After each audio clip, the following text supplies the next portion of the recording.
আরেকটা হাদিস শুনেন, সহিহ বুখারীর 5231 নম্বর হাদিস। ক্বালা রাসূলুল্লাহ সাল্লাল্লাহু আলাইহি ওয়াসাল্লাম, আল্লাহ নবী বলেন, ইন্না মিন আশরাতিস সাআ আইয়ুরফাল ইলম। নবীজি বলেন, কিয়ামতের আলামতের মধ্যে এটাও একটা আলামত, আইয়ুরফাল ইলম, ইলম উঠে যাবে। বলেন কি উঠে যাবে? ভালো করে বলেন, কি উঠে যাবে? ইলম উঠে যাবে। ফরাইজি সাহেবের বয়ানের শুরু দিক দিয়ে একটু শুনছি, পরে আবার ঘুমাই গেছে। মন চাইছে শুনতাম, কিন্তু পরে বৈশা ঘুমাই গেছে। শুরু দিক দিয়ে উনি ওলামাদের শান আলোচনা করতেছিলেন। তো দেখেন কি কয় আল্লাহ, ইন্নাল্লাহা লা ইয়ারফাউল ইলম, ও ইন্না মিন আশরাতিস সাআ আইয়ুরফাল ইলম। কিয়ামতের আলামতের মধ্যে একটা হলো ইলম উঠিয়ে নেওয়া হবে। কি উঠিয়ে নেওয়া হবে? 2 নাম্বার, ওয়াসবুতাল জাহলু, মূর্খতা প্রতিষ্ঠিত হবে, মূর্খতা সমাজের মধ্যে ছড়ায়া পড়বে।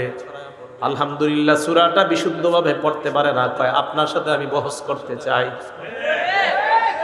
আমি কিন্তু বহস পারিও না, আমারও তো যোগ্যতা নাই। সত্যি মুবাহিস তো আমাদের ফরাইজ হিসাব আবরার ভাই, ওনারা তো অনেক সময় বলে, আমি বহস করতে চাই। সূরা ফাতিহা কি পারে না? শুদ্ধ পারে না।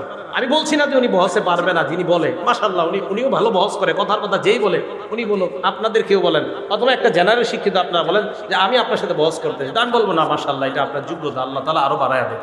কিন্তু আমি সাথে সাথে বলবো বহস করতে কত ভালো লাগবে। তো আপনি বলবেন 1 ঘন্টা, 2 ঘন্টা, 3 ঘন্টা। আমি বলবো ভাই, এই 1-2 ঘন্টা সময় নষ্ট না কইরা সূরা ফাতিহাটা শিখা নামাজটা শুদ্ধ করেন। সময় নষ্ট করবেন না, ফাতিহাটা শিখেন। খারাপ কথা বলছি? আমি কিন্তু বলি নাই যে আপনি বহসের যোগ্যতা রাখেন, আপনি বহসের যোগ্যতা রাখেন, এটা স্বীকার করছি। এবং আমি আরিফ বিন হাবিব তো মনে করি সবাই আমার চেয়ে ভালো জানেন বহস, কিন্তু আমি বলি যদি সূরা ফাতিহা, এটা আমি আলহামদুলিল্লাহ ভাই, আমার সূরা ফাতিহাটা আমি শুদ্ধ করে শিখছি। আমি একটু বলতে পারবো আল্লাহর কাছে, আল্লাহ আমি শুদ্ধ করে নামাজ পড়ার চেষ্টা করছি। কিন্তু আপনি অনেক বড় বহস করুন না লোক, কিন্তু আপনি সূরা ফাতিহা জানেন না। আমার আর আপনার মাঝে, দুইজনের মাঝে আল্লাহ কিন্তু আপনাকে ঠেকায় দিবে। তা আমি বলি কি, আপনি মানে আপনাদের একজন, যে কোনো একজন কয় কি, ফরাইজ সাহেবের সাথে আমি বহস করি। আরে ভাই বেচারা, উনি আলেম। তা আমি কিন্তু আপনারও বলছি না, আপনিও মাশাআল্লাহ মহা আলেম, ওনার চেয়ে বড় আলেম, কোনো সন্দেহ নেই। আপনি তো সূরা ফাতিহাটা শুদ্ধ করেন কেন? আগে নামাজটা তো শুদ্ধ করেন। তো আমি বলছি আপনি সময়গুলো নষ্ট না করে নামাজ শুদ্ধ করবেন। মূর্খতা ছড়ায় পড়বে সমাজে। 1 নাম্বার, ইলম উঠিয়ে নেওয়া হবে, মূর্খতা ছড়ায় পড়বে। ওয়াজহারু জিনা, 3 নাম্বার, জিনা ব্যভিচার দুনিয়ার মধ্যে প্রতিষ্ঠিত হবে। জিনা বেড়ে যাবে, পরকিয়া বেড়ে যাবে। স্মার্টফোনের বদৌলতে বিবি আরেক পুরুষের সাথে, স্বামী আরেক নারীর সাথে অবৈধ জিনায়, মোবাইলের জিনায় লিপ্ত হবে। 4 নাম্বার, ওয়াইশরাবাল খামরু, মদ পান বেড়ে যাবে। 5 নাম্বার, ওয়াকিল্লা রিজাল, পুরুষের সংখ্যা কমবে। ওয়াতাকসুরান নিসা, নারীদের সংখ্যা বাড়বে। হাত্তা ইয়াকুনা লি 50 ইমরাআতান আল কাইয়িমুল ওয়াহিদ, 50 জন ঘরে নারী, 1 জন হবে পুরুষ। অবস্থা ভালো না? 50 জন নারী ঘরে হবে 1 জন পুরুষ।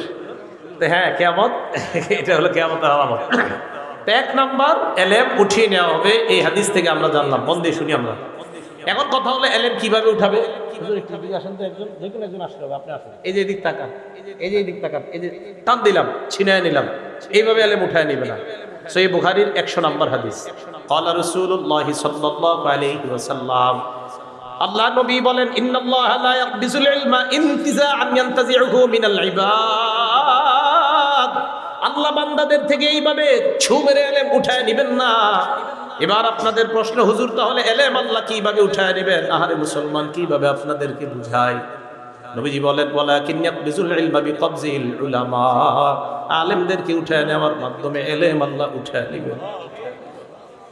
হাফিজি হুজুর চলে যাওয়া মানে ইলমের একটা সাগর চলে যাওয়া। আল্লামা শাইখুল হাদিস চলে যাওয়া মানে ইলমের সাগর চলে যাওয়া। আল্লামা আমিনী রহমতুল্লাহ চলে যাওয়া মানে ইলমের বিশাল সমুদ্র চলে যাওয়া। আর আমি আর আপনি চটি বই পড়ি আর দাবি করি হুজুররা কি জানে, আমি সব জানি। আফসোসের কথা। রাসূল বললেন ইলম আল্লাহ উঠায় নেবে, আলেমদের উঠায় নেবে। আমার আপনার হতাশ হওয়া দরকার, আফসোস করা দরকার যে আলেমরা বিদায় নিচ্ছে। এটা আমাদের জন্য কপাল খারাপের লক্ষণ। আর আমি আপনি এখনো ঝগড়া নিয়ে আসি। এখনো আমি আপনি একজন শাইখুল হাদিসের বুলদুরি গিয়ে আজকে সকাল থেকে একটা নতুন বই পইরা, বেচারা 20 বছর বুখারী পড়ায়, ওনার ভুল ধরতে যান আপনি। রাসূল আকরাম সাল্লাল্লাহু আলাইহি সাল্লাম বললেন, আলেম চলে যাবে তো ইলম উঠে যাবে। আজকে আমি আরিফ বিন হাবিব, আরো আমরা হুজুররা আপনাদের সামনে জুমা পড়াই কথা বলি আর ভাবেন এই হুজুরের চেয়ে বড় হুজুর মনে আর দুনিয়াতে নেই। অথচ আমার নবী বলেন না, আলেম চলে যাওয়া মানে আলেম চলে যাওয়া। এই যা দেখতেছো এইগুলা ভাষা ভাষা কিছু বিদ্যা দেখতেছো, আসল এলেম তো আল্লাহ একের পর এক উঠিয়ে নিচ্ছে, উঠিয়ে নিচ্ছে। এই চিন্তা চেতনা না। বুখারী শরীফের সব মানেন তো এই হাদিসটা একটু মানতে পারেন না যে বুখারীর 100 নম্বর হাদিসে নবী বলছেন এলেম আল্লাহ উঠিয়ে নেয় আলেমদেরকে উঠায় নেওয়ার মাধ্যমে। তো এই চেতনা, এই চিন্তা, এই পেরেশানি আমার আপনার মাথায় কেন আসে না? সর্বনাশ, আমাদের দেশের আলেমরা চলে যাওয়া মানে তো এলেম চলে যাচ্ছে। আমি আপনি এই টেনশন না করে নতুন নতুন ভাবে আমি আপনি দাবি করতে চাই আমি কোরআন বেশি বুঝি, আমি হাদিস বেশি বুঝি। এত বেশি বুঝতে বুঝতে হাদিস অস্বীকার করে শুধু কোরআন বুঝে। এখন শুধু কোরআন, এখন আপনি নতুন শুধু কোরআন আর হাদিস দরকার নেই। অপেক্ষায় থাকেন, কিছুদিন পরে বলবে কোরআনের এই অংশটুকু মানি না, এটুকু মানি। এটারও অপেক্ষা থাকেন, বলবে। কেন বলবে জানেন? আমি তো জানি কেন বলবে। কারণ যারা শুধু কোরআন মানে হাদিস মানে না, এদের দাবি হলো এরা কোরআন বুঝে। আমি এদেরকে অসংখ্যবার বলছি এরাও কোরআন বুঝে না। কেন বলছি জানেন? আমি এদেরকে বলছি আপনারা পুরা কোরআন পড়েন না, এই জন্য বুঝেনও না। এদের অনেককে আমি বলছি যে আপনারা কোরআনও বুঝেন না। কিভাবে বুঝেন না কোরআন? আপনি তো কোরআন পুরাটা পড়েন না। আপনি কোরআন নিয়ে কারোর সাথে বসলে কি করেন? সামনে একটা আইপ্যাড কি জানি নিয়ে বসে, আপনার ওই যে ল্যাপটপ ট্যাব নিয়ে বসার পরে একটার পরে আয়াত এবার দেখে দেখে বস করতে চায়। আমি আরিফ বিন হাবিব আজকে আপনাদের সামনে বলছি, ওইটা নিয়ে না বৈশা এই যে এখানে আজকে আমি বৈশা রয়েছি, আপনি এখানে আসেন, আমি কোরআনের একের পর এক আয়াত বলি, আপনিও বলেন, তো দেখা যাবে কেমন আপনি আহলে কোরআন। আহলে কোরআন শুধু কোরআন মানে কি? কোরআন ইন্টারনেট ল্যাপটপ কোরআন। আপনি তো কোরআন এত বুঝেন তো আসেন না। আপনি এমনি রাস্তায় মনে করেন আসর নামাজ পড়ছি দুজনে এক মসজিদে, আসরের নামাজের পরে দুজন দাঁড়ায় একটু কথা বললাম, জনগণ দেখুক।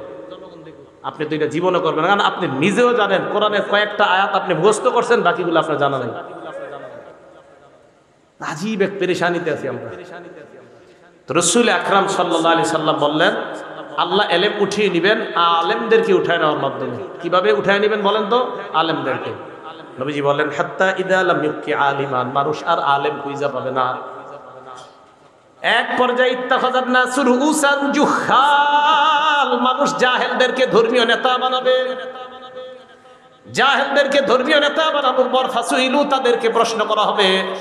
প্রশ্ন করার পর ফাফতাউ বিগাইরি ইলমিন, বিদ্যা ছাড়াই ফতোয়া দিয়ে দিবে। ফাদল্লু আদল্লু, নিজেরাও পথভ্রষ্ট হবে, যাদেরকে ফতোয়া দিবে তাদেরকেও পথভ্রষ্ট বানাবে। আমি অবাক হয়ে যাই, বিভিন্ন জায়গায় আমাদের দেশেও সারা দুনিয়াতে এমন এমন কিছু মানুষ আছে যাদেরকে এই পর্যন্ত আমি জীবনেও দেখি নাই কোনো প্রশ্নে বলছে এটা আমার জানা নাই, সব জানে।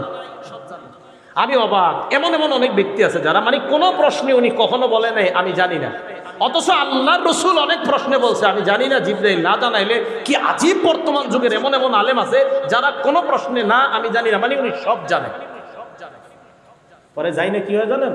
এমন এক ফতুয়া দেয় যে ফতুয়ার কারণে জনগণের মধ্যে দুই দল হয়ে যায়। মানে অবাক, ফতুয়া এভাবে দিবে, জাহেলদেরকে যখন নেতা বানাবে, তা আল্লাহ এইভাবে আলেমদের মাধ্যমে এলেম উঠিয়ে নেবেন। এটা গেল একটা বিষয়।